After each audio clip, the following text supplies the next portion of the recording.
Множественное число существительных. C'est le pluriel des noms. En général, c'est assez simple. En russe, ça dépend du radical du mot. Donc, tout d'abord, vous devez définir le genre, masculin, féminin ou neutre, et regarder les terminaisons du radical. Donc si c'est une consonne dure, c'est le radical dur, et c'est le masculin, d'habitude on ajoute «i», la lettre «i». Comme dans l'exemple, как в примере «стол», «столы». «Стол», «столы». C'est masculin, le radical est dur, donc «столы». Si le radical est mouillé, comme «ключ», il y a d'autres consonnes mouillées, c'est «che», «che», «che», «ke», «ge», et aussi «i» bref. Dans ce cas, on ajoute «i». Ключ, ключи. Стол, столы, ключ, ключи. Certains noms ont une terminaison irrégulière, comme дом, дома, город, города. Dans ce cas, au masculin peut être «a». Дом, дома, город, города. Au féminin, ça aussi dépend du radical, qui peut être dur ou mouillé. Mais au féminin, on doit remplacer les terminaisons «a» par «u», comme planeta, planety, planeta, planety.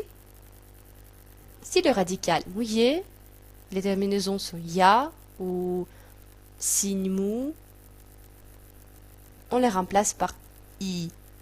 Земля, земли. Земля, земли. Au neutre, les terminaisons du nominatif pluriel est «a» et «ya». Donc, si la terminaison au singulier est «o», on les remplace par «a». Окно, окна. Si la terminaison est «е», on les remplace par «я». Поле, поля.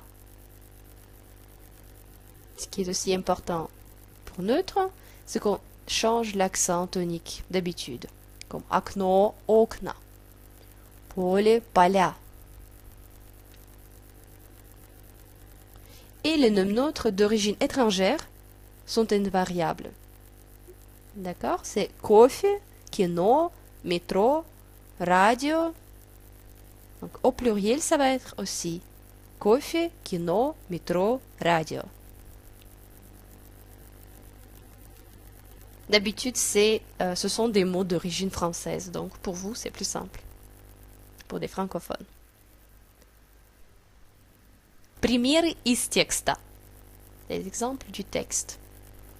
Посетить форты, полюбоваться на морские пейзажи и старинную архитектуру, которая сохранилась в центре города. Donc le mot fort, c'est masculin, singulier, le radical est dur, donc on ajoute «ы». Слово paysage, c'est aussi masculin, mais avec une consonne mouillée à la fin, «g», donc on ajoute «и». Сначала путь до Владивостока был длинным и неудобным, он мог занимать целые месяцы. Месяц, c'est au masculin, consonne dure, on ajoute «ы». Интересны также центральная площадь, триумфальная арка и другие достопримечательности.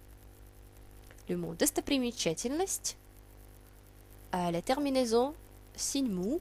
Dans ce cas, c'est mieux de consulter au dictionnaire. Est-ce que c'est féminin ou masculin? Parce que ça peut être les deux. Dans ce cas, c'est féminin et on la remplace par «и». Теперь практика. Практика. Мы делаем упражнение. Pour faire des exercices. Первое упражнение – поставить во множественное число. Il faut mettre au pluriel.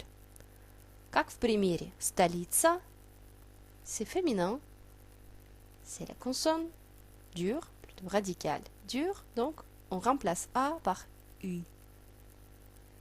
Vous faites tous ces mots et vous les mettez au pluriel.